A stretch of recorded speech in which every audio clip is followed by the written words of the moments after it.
देख रहे हैं यंग भारत न्यूज और मैं नरेंद्र यादव, स्थानीय संपादक। शाहजहांपुर में बाढ़ से हालात काफ़ी ख़राब हैं। देवनी बैराज से जो गर्रा नदी में पानी छोड़ा गया था 54,000 क्यूसेक, उसके बाद लगातार जो पानी चल रहा है और फिर कटना नदी का पानी आया, खखरा नदी का पानी आया और पीलीभीत में जो बारिश हुई कैचमेंट एरिया का पानी आया, तो लगभग 1 लाख क्यूसेक से ज़्यादा पानी यहाँ पे आया। तो गर्रा नदी जो है वो खतरे के निशान से ऊपर चली गई और उसकी वजह से क्या रहा कि बरेली मोड़, SS कॉलेज, आवास विकास कॉलोनी, साउथ सिटी समेत पूरा ये जलमग्न हो गया, वहाँ तक बाढ़ पहुँच गई।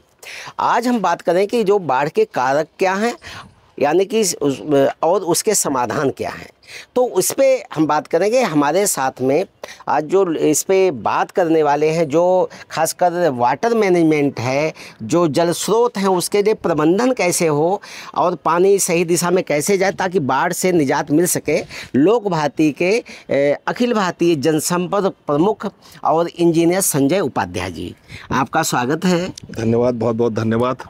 आज हम लोग जो चर्चा करेंगे, पहले तो एक दृश्य दिखा दें। इधर आप देखिए कि देखिए पूरा ये गर्रा नदी है और सब पानी ही पानी दिख रहा है। उधर ये जो है गर्रा नदी का पुल है। अब पुल का देखिए सबसे बड़ा एक चीज़ हम और बताएं, ये जो पुल बना हुआ है थोड़ा जूम करके दिखाएं कि ये पुल अंग्रेज़ों के समय का पुल बना हुआ है, लगभग 150 साल से ज़्यादा हो गया। अब इसका स्ट्रक्चर कितना अच्छा है, नीचे पिलर हैं, पिलर के ऊपर जो एंगल पे बना हुआ है कि लोहे के गर्डर हैं बड़े मजबूती के साथ। अगर पानी ओवरफ्लो होकर के आता है तो ये पानी जो है निकल जाएगा। उधर दिखाइए कि पानी पिलर भी अगर डूब जाते हैं तो ऊपर का जो स्पेस है जो गर्डर पे बना हुआ है तो लगभग 1.5-2 मीटर का जो स्पेस है तो वो भी पानी पास हो जाएगा। और उसी के बराबर में उस साइड में बना है सेतु निगम ने जो पुल बनाया नया है, यानी कि इसी को देख करके उस पुल को भी बनाया गया है, यानी कि काफ़ी मानक उसे सही रखेंगे। लेकिन ठीक उसके सामने थोड़ा सा उधर आप दिखाएं, देखो ये नगर निगम का कार्यालय, दूर से अगर आप देखेंगे तो ये जो टर्न होकर जाती है ये नगर निगम कार्यालय सामने बना। नगर निगम कार्यालय के पास में ही ये नया पुल बना है जिसे ककड़ा काकर पुंड का पुल कहा जाता है। अब देखिए यहाँ पे हुआ क्या, जो बहुत चूक है इसमें हमारे संजय उपाध्याय जी हैं। ये बताइए जैसे ये जो पुल बना हुआ है, इस पुल का लेवल लेना चाहिए था, HFL जो था इसका लेकर के उनको बनाना चाहिए था। सिंचाई विभाग ने एक एडवाइज भी समय दी थी, उसको इग्नोर किया गया, अब वो बीम पे बना दिया गया। यानी कि पुराना वाला जो अंग्रेज़ों की जो टेक्निक थी उन्होंने बनाया तो ऊपर ओवरफ्लो आएगा निकल जाएगा, और ये बीम पे बना है और वो भी उसकी ऊंचाई कम रही है। इसके बारे में क्या कहेंगे, चूँकि आप तो इंजीनियर रहे हैं? इंजीनियर रहा नहीं हूँ, इंजीनियर तो हूँ मैं, लेकिन मैं सिविल इंजीनियरिंग के बारे में ज़्यादा बोल नहीं सकता हूँ। लेकिन जो देखने में एक लेमैन की तरह जो बात लग रही है वो आपकी बात बिल्कुल सही लग रही है कि जो इसकी जो पिलर हैं, दोनों नए और पुराने दोनों जो ये पुल हैं उनके जो पिलर हैं उनकी ऊंचाई एक बराबर है। लेकिन उसके ऊपर जो रोड जा रही है उस रोड के बीच में, उस रोड को सपोर्ट देने के लिए जो पिलर और सड़क के बीच का जो स्पेस है, उस स्पेस, उन दोनों के बीच का जो स्पेस है 1.5 मीटर यहाँ से दूर से देखने में लग रहा है करीब करीब, वो इसमें जो है वो क्रॉस करने के लिए जो है वो एक तरह से आर पार करने की व्यवस्था है, और जो नया पुल बना है उसमें उस प्रकार की व्यवस्था नहीं है। तो ये जो है इसके आप देख सकते हैं कि ये देखो पुल बना है, आप जूम करके देख सकते हैं कि यानी कि जिस समय पानी पास हो रहा है ऊपर लगभग इस समय का 3 फीट से 3 मीटर के लगभग होगा। यानी कि जो नया पुल वाला पुल जो बनाया गया वो बीम पे बनाया, तो बीम के से बना होकर के एक बांध की तरीके से काम कर रहा है।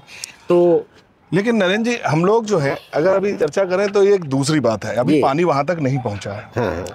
मैं आपसे, हम लोग यहाँ इस समय महानगर में खड़े हुए हैं। हाँ। और गर्रा नदी के किनारे खड़े हुए हैं।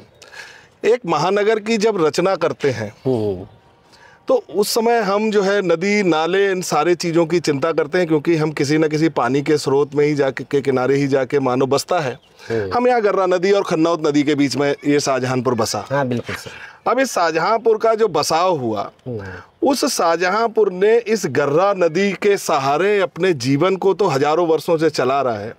लेकिन मुझे याद नहीं आ रहा है कि जो कुछ भी गंदगी नगर महानगर की इसमें आ रही है और जो पीछे से भी आ रही है उसका सिल्ट कब निकाला गया? ये बात बिल्कुल, ये बहुत बड़ी बात है कि यहाँ पे जहाँ पे हम खड़े हैं यहाँ पे सिल्ट निकाला तो जाता है लेकिन वो अनियोजित रहता है। अनियोजित रहता है।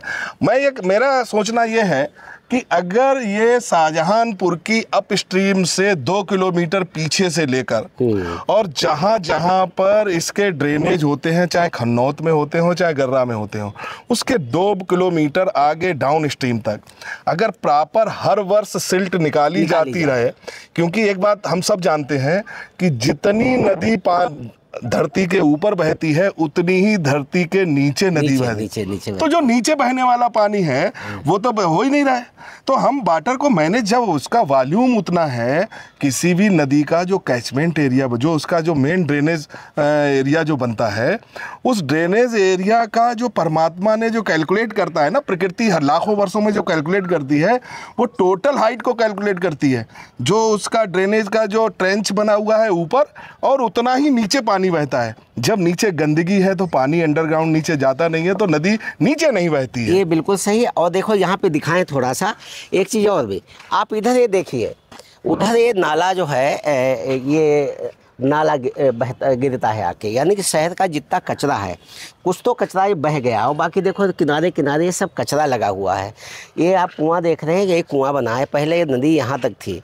और इधर भी अगर आप देखें तो देखो उधर जितना भी ये सब गंदगी जो थी, कहीं न कहीं जो नदियों की पवित्रता भी प्रभावित होती है, और उसके बाद में जो कूड़ा कचरा आता है तो इनका जो स्वाभाविक तौर पे इनका जो प्रवाह क्षेत्र है उसको हम बाधित कर देते हैं। निश्चित रूप से जो इसके ऊपर का जो बहाव है वो अपनी जगह है ही है।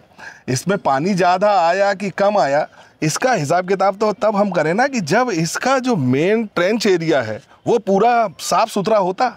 इसका अगर हमने इसमें से सिल्ट निकाल ली होती तो ये पानी जो है जितना ऊपर, मान लीजिए 5 मीटर पानी ऊपर बह रहा है तो 5 मीटर धरती के नीचे भी बहना चाहिए, नीचे भी बहना चाहिए उसमें मिट्टी के अंदर अंदर।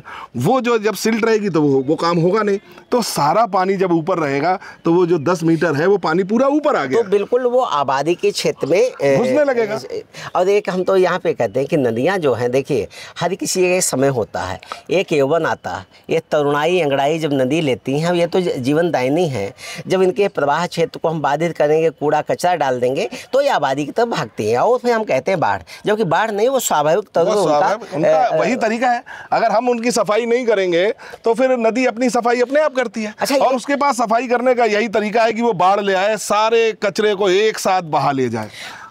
इधर देखिए ये आबादी का क्षेत्र है, यानी कि ये अजीगंज के एरिया के किनारे किनारे ये बांध बनाया गया है। ये बांध बनाना बहुत अच्छी बात है, लेकिन वहाँ पे जो नगर निगम का कार्यालय जो बनाया गया है, एक चीज़ और है कि जो नगर निगम की जो